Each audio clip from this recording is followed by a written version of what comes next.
Bapa, untuk kasih setiamu yang selalu menyertai kami. Kami mohon Tuhan memberkati perjalanan hidup kami hari ini dalam kasih setiamu. Dalam Kristus kami berdoa. Amin. Saya mengajak saudara untuk membaca Alkitab dari Injil Markus pasal 4 ayat 35 sampai 41. Pada hari itu, waktu hari sudah petang, Yesus berkata kepada mereka, "Marilah kita bertolak ke seberang." Mereka meninggalkan orang banyak itu, lalu bertolak, dan membawa Yesus beserta dengan mereka dalam perahu di mana Yesus telah duduk, dan perahu-perahu lain juga menyertai Dia. Lalu mengamuklah taufan yang sangat dahsyat, dan ombak menyembur masuk ke dalam perahu, sehingga perahu itu mulai penuh dengan air. Pada waktu itu Yesus sedang tidur di buritan di sebuah tilam. Maka murid-muridnya membangunkan Dia dan berkata kepadanya, "Guru, engkau tidak peduli kalau kita binasa?" Ia pun bangun, menghardik angin itu, dan berkata kepada danau itu, "Diam, tenanglah." Lalu angin itu reda, dan danau itu menjadi teduh sekali. Lalu ia berkata kepada mereka, "Mengapa kamu begitu takut? Mengapa kamu tidak percaya?" Mereka menjadi sangat takut dan berkata seorang kepada yang lain, "Siapa gerangan orang ini, sehingga angin dan danau pun taat kepadanya?" Saya mengajak saudara untuk menyimak sebuah lagu yang berjudul "Di Tengah Ombak dan Arus Pencobaan".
Saudara-saudara, kehidupan kita bagaikan di tengah ombak, bagaikan di tengah angin ribut. Injil Markus tadi mengisahkan tentang bagaimana Tuhan Yesus meredakan angin ribut. Pada suatu petang, sehabis melayani, Yesus mengajak murid-muridnya untuk pergi ke seberang danau. Tak satu pun di antara murid Yesus yang menolak. Mereka semuanya patuh dan bergegas menaiki perahu. Dalam perjalanan, terjadi badai yang sangat dahsyat. Ombak begitu tinggi, air mulai masuk memenuhi perahu. Sontak, para murid Yesus ketakutan. Di mana Yesus saat itu? Yesus ternyata sedang tidur di buritan di belakang kapal. Murid-murid Yesus yang dilanda kepanikan segera membangunkannya dan berkata, "Guru, engkau tidak peduli kalau kita binasa?" Dan kita tahu apa yang terjadi setelahnya. Yesus bangun, menghardik angin badai dan menenangkan danau. Seketika angin pun reda dan danau menjadi sangat tenang. Kita lihat murid-murid Yesus. Mereka adalah orang-orang yang selalu menyertai Yesus dalam pelayanannya. Mereka tahu firman Tuhan. Mereka rajin pelayanan kemanapun Yesus pergi. Mereka juga taat. Saya yakin mereka pada saat itu dalam keadaan letih setelah melayani Yesus terus-menerus dan juga melayani orang banyak. Ketika Yesus mengajak mereka menyeberang, mereka patuh dan ikut tanpa membantah. Artinya, mereka adalah orang-orang taat. Tapi lihatlah, badai kehidupan segera datang menghantam para pengikut Yesus yang taat sekalipun. Ternyata dari peristiwa badai ini, para murid yang taat, yang sudah melayani bertahun-tahun sekalipun, masih bisa memiliki iman yang kurang teguh. Akibatnya, mereka mengalami ketakutan. Padahal mereka sedang bersama Yesus pada saat itu. Mereka bersama Yesus, namun tidak merasakan kehadiran dan kuasa Yesus. Apakah yang dilakukan Yesus dalam keadaan seperti itu?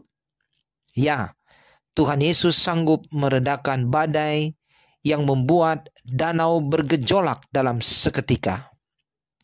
Yesus menegur murid-muridnya karena mereka kurang iman atau mereka meragukan kehadiran Yesus di tengah-tengah mereka. Saudara-saudara, menjadi pengikut Yesus tidak berarti kita akan 100% hidup tanpa masalah. Sudah pelayanan, selalu taat, mengerti firman sekalipun, tidak menjamin hidup kita akan benar-benar tanpa badai dan ombak persoalan. Ada kalanya kita akan berhadapan dengan angin ribut, ada kalanya air mulai memasuki kapal kehidupan kita yang siap menenggelamkan kita.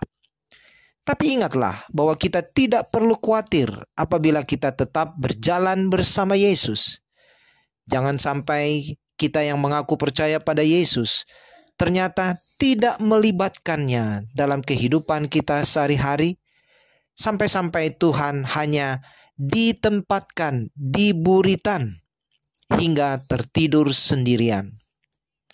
Tidak akan ada badai yang mampu menjungkir balikkan kehidupan kita apabila kita selalu melibatkan Yesus dalam seluruh kehidupan kita.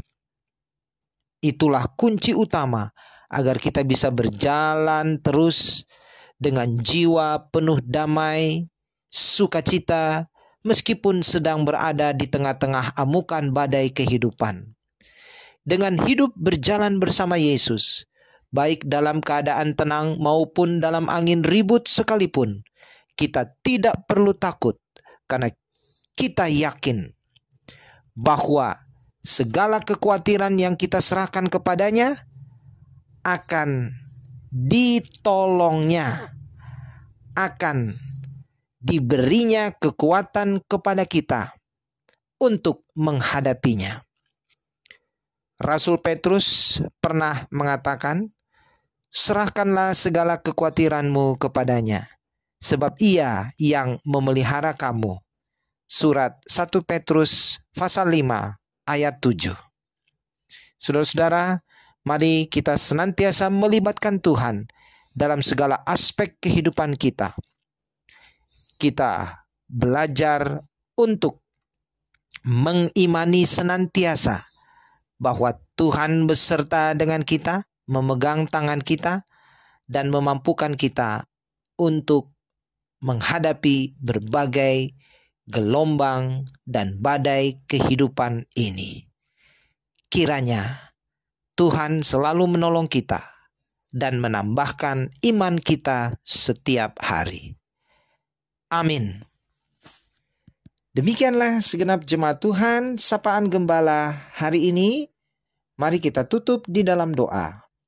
Ya Tuhan, Allah Bapa kami mohon penyertaan-Mu dalam sepanjang perjalanan hidup kami hari ini, supaya di tengah ombak dan gelombang kehidupan, kami tetap kuat, kami tetap tegar, karena kami yakin Tuhan beserta dengan kami. Tuhan memegang tangan kami, sehingga kami tidak akan pernah jatuh tergeletak atau bahkan tenggelam di dalam arus gelombang kehidupan ini. Ya Roh Kudus, bimbinglah kami. Terima kasih Bapa. Kami berdoa di dalam nama Tuhan Yesus Kristus. Amin. Sampai jumpa dalam Sapaan Gembala berikutnya. Shalom.